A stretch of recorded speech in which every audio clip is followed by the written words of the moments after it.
ইরানের সর্বোচ্চ নেতা আয়াতুল্লাহ আলী খামেনি নিহত হওয়ার পর তার উত্তরসূরি নির্বাচন নিয়ে গুরুত্বপূর্ণ অগ্রগতি হয়েছে। দেশটির সর্বোচ্চ ধর্মীয় ও রাজনৈতিক নেতা নির্বাচনের দায়িত্বে থাকা বিশেষজ্ঞ পর্ষদ অ্যাসেম্বলি অফ এক্সপার্টস এ বিষয়ে প্রায় সংখ্যাগরিষ্ঠ ঐক্যমত্যে পৌঁছেছে বলে জানা গেছে।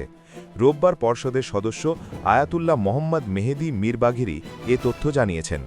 ইরানের সংবাদ মাধ্যম মেহের নিউজ এজেন্সির প্রতিবেদনে বলা হয়েছে, উত্তরসূরি নির্ধারণের প্রক্রিয়া অনেক দূর এগোলেও এখনও কিছু প্রতিবন্ধকতা রয়ে গেছে, যেগুলোর সমাধান প্রয়োজন।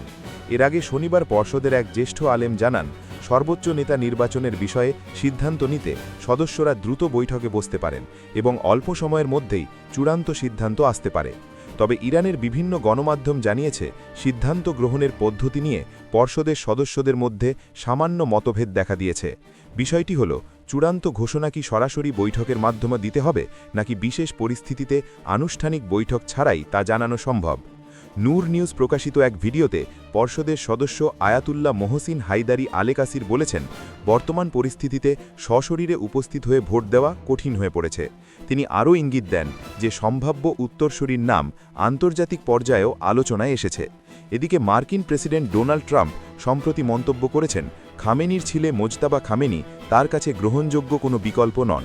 ফলে ইরানের সর্বোচ্চ নেতৃত্ব নির্বাচন ঘিরে আন্তর্জাতিক রাজনীতিতেও নতুন আলোচনার জন্ম দিয়েছে।